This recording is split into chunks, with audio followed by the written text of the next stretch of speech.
Linear function. My name is Aaron, and well, our problem is Pablitos has a water tank which is empty, and he wants to fill it up. And the tank here has a 50-liter capacity. He wants to know when the tank will be completely full. Avila knew that when it has passed 10 minutes, it was full at 10 liters. Then at 30 minutes, it was full at 30 liters. So he used this formula that is named slope, that is used to calculate the slope.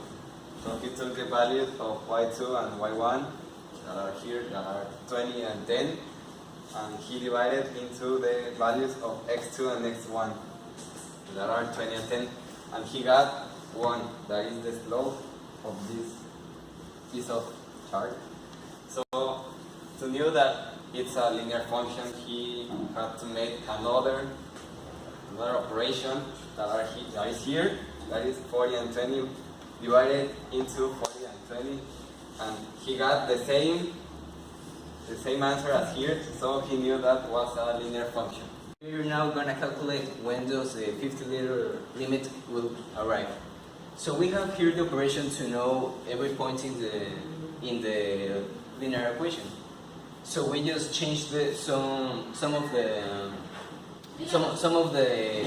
variables in here, y1 and x1 by, let's say, 10.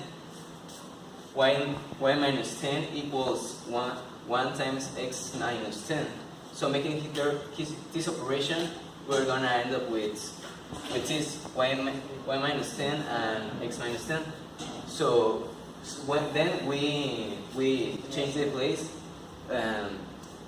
becoming till will become positive. Then we're gonna annulate itself. Then we're gonna have the equation of y equals x, and if we make the calculus.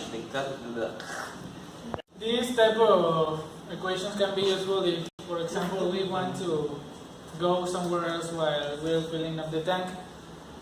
Thanks to this, we can prevent the overflow or things like that, and we can come back to stop the water just in time.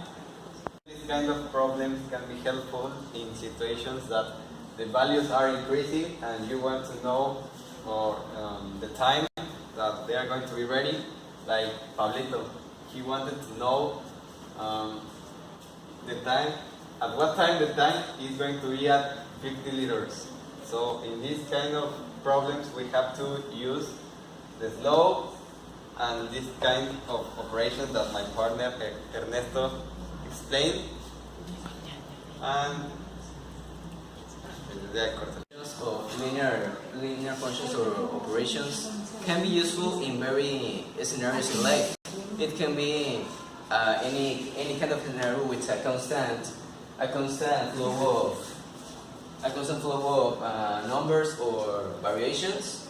And these kind of operations can help us allowing us to know precisely which part of the relation between time and liters in this case, or other kinds of examples.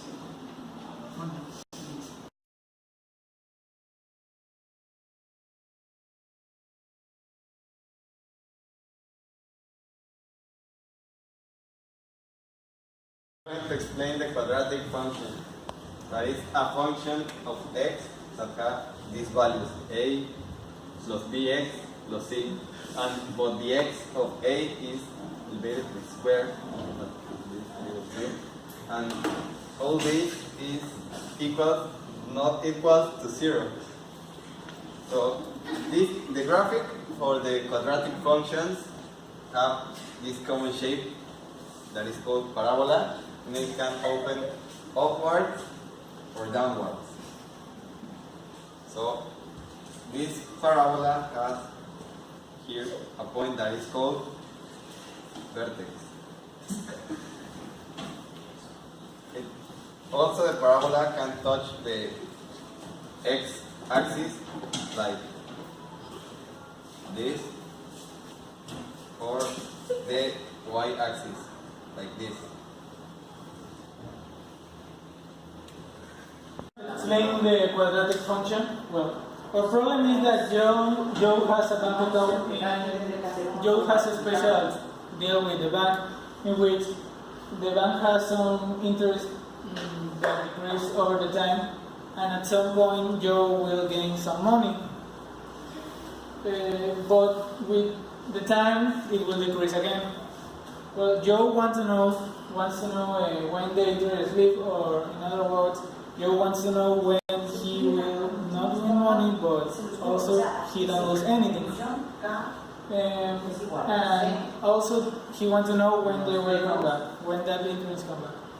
Or values to know this are these ones. Vertex, we need to discover the vertex to know where the parable will be in the graph.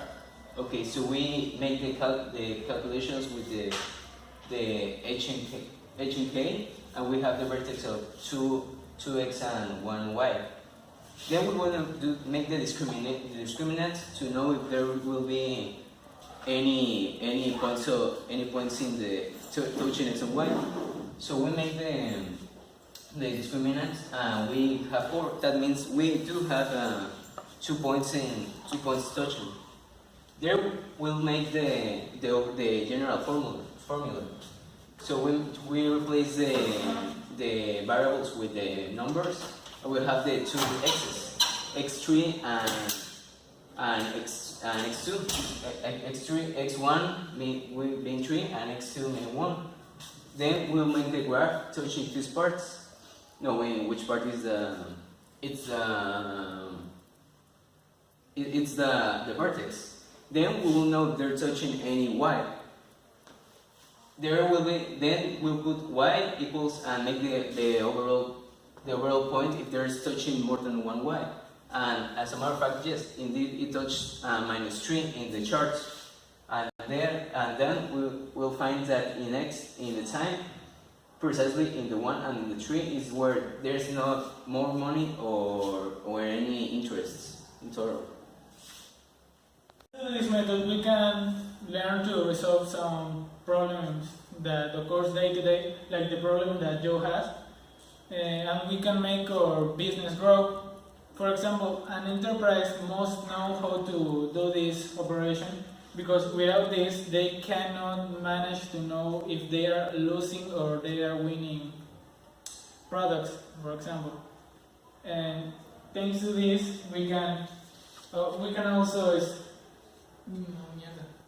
functions works for a lot of examples in real life, like something bouncing in the surface and trying to know in which time will be the height. Also in the fall of something in a liquid or water, like let's say a plastic bottle full of air. It will drown, but then it will go up again. At the end, the quadratic function that has his name for being elevated to a square in some capacity in the function. It's important because there's a lot of things like these situations that can be resolved with, like, let's say, a linear function. There needs to be some kind of this special operation to know exactly the point in time and everything, including the interceptions of x and y in the overall graph. So the quadratic function is very important. Thank you. Leave your like and subscribe.